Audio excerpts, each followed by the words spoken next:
Alright, what's up mga kawasak? At ngayon ay Sunday at tayo ay bibiyahe, no? Head west on Birch Street, then in less So may booking na tayo guys. May booking na tayo isa papuntang Vista Mall. So Dasma to Dasma lang, no? So baba ko muna yung ating yung ating bintana kasi mainit pa sa loob eh. Tapos bubuksan natin yung aircon para lumabas yung init sa loob ng sasakyan, no? So ganun lang gawa ko para mas mabilis nating mapalamig ang sasakyan pag galing sa parking na mainit guys, no? Ganun. Buksan nyo lang lahat ng bintana, tapos buksan nyo yung aircon na may lamig na para lumabas na yung singaw na mainit, and then yun. Siguro mga 1 minute, 2 minutes na ganun kasi ito naramdam ko malamig na. 1 minute, 2 minutes, 1 minute, 2 minutes is yan, pwede na. Yeah, today is Sunday and this is our first booking. Spray lang tayo ng konting pampabango. At yun, ang masasakay natin ay PWD, student, senior citizen. So 111 lang, grabe. Parang motor lang ah. Parang motor lang. By the way, it's okay. Kaysa naman wala tayong booking, di ba? Kaysa magreklamo tayo, ay magpasalamat tayo at may booking na tayo ulit, no? So kailangan talaga may load yung isa natin cellphone eh, para anti-inip ba. Tsaka nag-Spotify din tayo, guys, para anti-inip sa daan, no? Tsaka minsan kasi pag mga bagets yung ating naisasakay, guys, is nagre-request sila ng kanta. Sir, kuya, baka pwedeng maka-request ng kanta, ito yung kanta o ganun. Eh kapag buti naka-premium yung Spotify ko ngayon, na nakapamili tayo, hindi tayo nag-YouTube, no? So yun, pagka nag-request sila ng kanta yung mga bagets is pinagbibigyan naman natin, no? Wala guys, kunin ko muna to. Ang pangit ng ng drop off sa Vista Mall lang, pero hindi ko alam kung saan ako pupunta sa kasunod nun. After ng Vista Mall. Alright, first booking guys is 111 pesos only, and I don't know where to go, I don't know where to fucking shit. So ikot-ikot lang tayo guys, no, hanggang sa makakuha tayo ng panibagong booking. Baka pabalikin tayo ng SM Dasma lang nito eh. For sure ako kasi syempre yung mga tao ngayong Sunday is mga nagpupuntahan ng mall. Tulad nun naihatid ko, pupunta naman silang Vista Mall. Tapos ang masama guys, nakita ko siya kasi hindi nadaan ako sa subdivision. Lagi ako pinapara kasi may bayad na dun na 5 pesos, no? Kapag dadaan ka doon, may bayad na siya ng 5 pesos mga kawasak. Pero hindi ako tumitigil doon, no? So nakwento ko doon, pinapara nga po ako dyan eh. Hindi naman ako tumitigil dyan para magbayad. Huwa pala yun. Kasali sa, parang kasama siya sa nag-aayos, kumbaga nakaayusan dun sa loob ng subdivision na yun. Nahiya naman ako. Huwa pala yun. So sorry ma'am, di ko naman po alam, no? Ngayon wala pa tayong booking guys. So pa-rolling muna tayo kung saan tayo mapadpad ng ating biyahe for today's video. So sana isang jackpot man lang na isang malayo, kunyari papuntang QC. Yun, dumali na nga. Ay naku, malapit lang. 72 pesos. Ano ba naman yan? Naka-saver pa ang sa Walter Mart. Ay, ano ba yan? Mas malaki pa ang bigay ng mas malaki pa ang bigay ng cancel booking 75 pesos. Di ka pa tatakbo. Ano ba naman yan? Grab. So sige na, kunin ko na guys, kaysa makuha pa to ng iba. So lang mga kawasak, pick upin ko na dito. Nasa may Walter na ako. So malapit lang din naman yung transport partners, Grab Food, Food Panda. Hindi tayo dyan. So malapit lang din naman yung malapit lang din naman yung drop off, kaya okay lang din naman.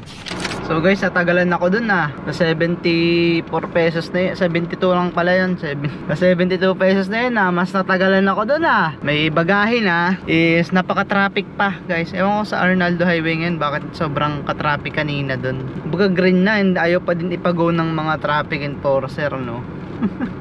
Hey naka, wala na tayong mapupuntahang hindi traffic dito sa syudad, no? Metro Manila, tapos sa Greater Metro Manila, sa mga paligid niya. Ay naku, wala tayong ibang pupuntahan, no? So magkano pa lang kita natin? 183 dalawang booking.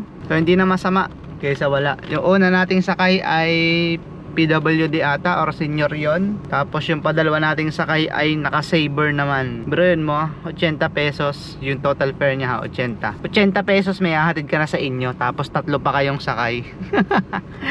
Ay nako. Thank you sir. May nakita ko guys ano, pwede nating pag-istambayan no. Yan no. Makikita nyo, ang sarap oh. Wing. Wing. Oh, di ba? Ang lilim, guys. Oh. Tambay na ako dito, guys. Iihi din ako. Tapos, yun. Sana magkaroon na tayong booking. Oh, di ba? Umihi lang tayo. Nagkaroon na tayo ng booking agad, guys. Pagpasok ko na sa sakyan, meron na agad. So, yun. Let's go. Papunta naman to SM Dasma, guys. Parang hindi tayo papupuntahin ng Manila ngayong araw, ah. So, at least, dire-diretso yung booking kahit di tayo mag Manila is wala namang problema no. So puntahan ko lang to guys ha. 1.2 kilometers away mula dito. Kumi, Angelina, come with me. Third booking guys, 220 lang pamasahe nila. Pero binigyan tayo ng 250 pesos. 220 kasama yung top up ha. Tapos binigyan tayo ng 250 pesos. E di bali may ano tayo. Binigyan tayo ng 250, edi may 30 tayo. Nakatatlong booking. May booking na naman tayo guys oh. Robinson Dasmariñas Food Court. Punta ng meron naman tayong booking guys. Pero ano lang no, malapit lang, worth of 95 pesos lang. Tama-tama, ikot din naman ako guys kasi ihi ako. And then ayun, paapat na booking. Ano tayo, paguragurami lang guys. Pero kakarami din naman kahit na pa isa-isa tayo ng booking. At least tuloy-tuloy guys no. Kakadating ko pa lang dyan, pinasukan agad tayo. Pero kita ko yung traffic na to, parang lugi ako sa 95 pesos. By the way, it's okay. Kasi syempre saan mo kukunin yung anong yan, yung 95 pesos na yan no. Grabe ba? Dalawa kasi yung sumakay guys no. Dalawa yung sumakay sa akin. Tapos yung isa, yung anak na mag-ina eh. Baka may nalimutan, check. So dalawa yung sumakay sa akin guys. Tapos nalimutan ko, may laman pala ako sa likod, yung karga nila. Tapos nakatayo na pala sa likod, di ko pansin, paalis na ako. Pakibukas doon ng likod, sabi sa akin, buti napakinig ko. So nawala sa isip ko, sabi sorry po ma'am, may karga nga po pala tayo. Kanang kaliwa, dun daw ulit yung labas. Dahil lang mga kawasak, so ang fare nila ay 118.95 yung sa akin doon. Tapos ang binigay ni ma'am ay 150 pesos. O diba meron na tayo ulit na 32. Ang kano ba? 118 no? 32 pesos. Plus yung kanina 30 o may 62 na tayo. Tapos kanina din 150 yung binigay nung una kong pasahero. Kanang kaliwa. Yung una kong pasahero guys, so 150 din yung binigay niya. So magkano lang ba yung kanila doon? Basta yun na yun mga kawasak. May tip din. So halos isa lang yung walang tip natin, yung from Walter Mart, yung 72 pesos no. So mas malaki pa nga yung sa ano eh. Mas malaki pa nga yung sa cancellation eh, kasi 75 pesos yun. So by the way, so hindi ko sure kung meron ba ditong passenger, pero may mga bahay naman, feeling ko meron. Pero babalik tayo na SM kasi malapit lang naman to sa SM guys. O kaya banda dun sa may Langkaan Road, sa may Governor's Drive, baka kasi meron dun napapunta namang SM no. So guys, sa gantong pagkakataon, kapag tumitigil ako sa isang, kunyari katulad dito, ang ganda ng pwesto na pwede kong pagtigilan, pagantayan ng booking ulit no. So may baon tayong power bank para dito sa ating electric fan. So kapag patay yung makina natin, pina-power bank ko na lang. Makakapag ano tayo, kahit nag-aantay tayo is may electric fan tayo. So yung Giso Life ko ay iniwan ko na kasi ito na lang ang ginamit ko. Mas comfortable to guys, kasi nga hindi ko nakahawakan, nakatutok lang sa akin na ganyan. Pwede pa ako mag cellphone no. Kaya pinakamahalaga guys is dalawa yung cellphone nyo, para yung isa ay libangan nyo habang nag-aantay, tapos yung isa ayun no, katulad yan, may booking na naman tayo ito, Ayala Malls. Ang ganda ng ano natin ha. Ganda na ano natin, tuloy-tuloy oh. Nasa Aguinaldo Highway lang guys, sa Vista Mall, Dasmariñas, papuntang Facebook pa nga lang ako eh. Vista Mall, Dasmariñas, papuntang palayo, Padaang Hari, Ayala Malls, Bermosa.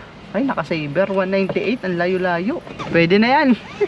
So wala tayong makukuhang pasahero dun, Daang Hari yan eh. So yan guys, 1.4 kilometers ang pick up. So let's go. So guys, andito tayo sa may Bermosa Mall, sa may Ayala, dito sa may Daang Hari guys. So ano kang meron sa Muntinlupa o sa ano, Festival Mall sa Alabang. Daming booking ngayon guys, oh. Nakaano siya, namumula kasi dito sa Grab. Ano, pagkita niyo yung ganyang kapula, ibig sabihin madaming bookings diyan, no. Iyan, no. Tapos sa Taguig pa. So pinapalis na tayo. So di ka lang saan ako pupunta guys. So hindi pala. Pag nakakotse, hindi pinapaalis, no. Sarap kasi lilom dito, oh. Pag pinalis tayo, saka tayo alis guys. So nakamagkano na tayo? 647, 5 bookings. Ngayong oras ba ako lumabas? Alas 10 na ata, 10. Anong oras ba yung una nating booking?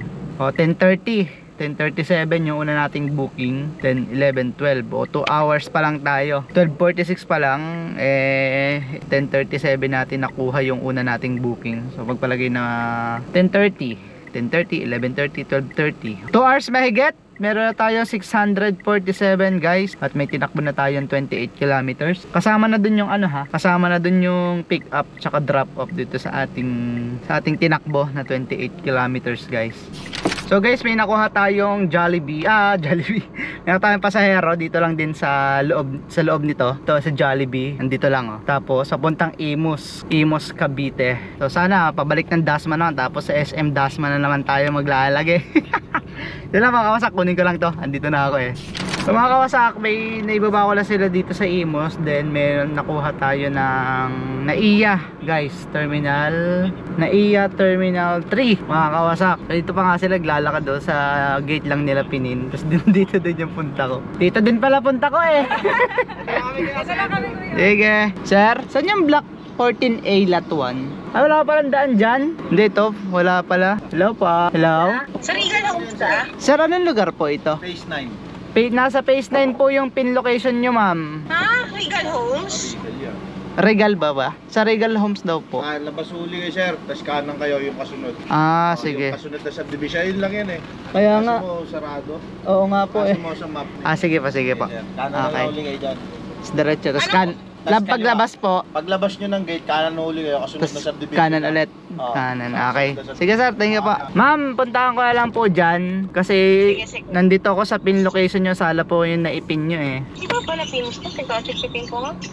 Sa kanto nilang ng Regal, naglakad na lang ako kuya. Palabas po, doon sa may highway. Regal Homes. Sige po ma'am. So yun mga kawasak, nandun ako sa kanyang pin location. Pero hindi daw pala doon. Nak ng teteng, oh. Malay ko naman dito.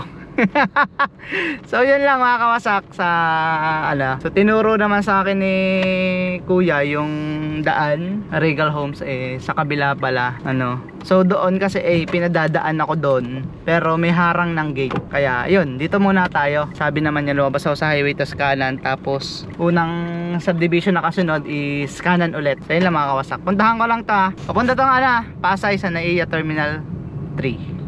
Alright mga kawasak, dito tayo ngayon sa NAIA Terminal 3. So mag-ano na tayo guys, nakamagkano na tayo? 1,003 na pala. Naka 1,300 na agad tayo sa certain period of time. Yes, naman. So ikot tayo mga kawasak, papunta ulit ng MOA, PITX. Tapos pag wala, Gorabels na tayo papuntang Bacoor. Diba? Siyempre pag PITX ay matik yan, pauwi na tayo niyan guys. So ayokong pumila dito sa airport kasi hindi ko pa naman alam kung paano yung dito, kung paano yung ano nga ba kung paano yung proseso, Grab pick up point, keep right. Diba? Sarili na dyan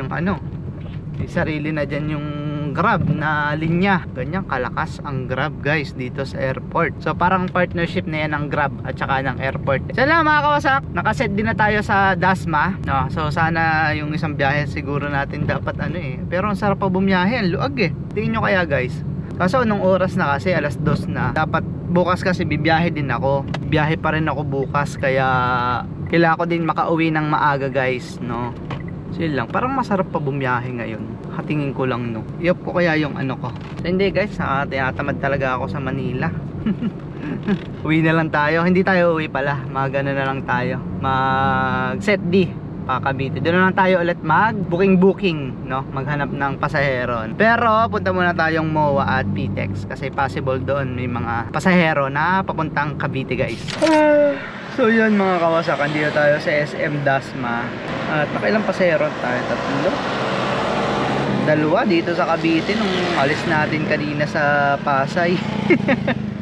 Dahil mga kawasak, ngayon ay so as usual, di naman tayo ganun kalaki kumita. So kumita lang tayo ng 1,560. Mas maliit mas maliit kaysa kahapon. So kahapon kasi ay 1,704. Yun lang mga kawasak. So yun lang yung kinaya natin. Ngayon nag-aabang-abang pa ako ng pasahero dito sa SM Dasma. Baka naman meron pang magbubuk ng Grab.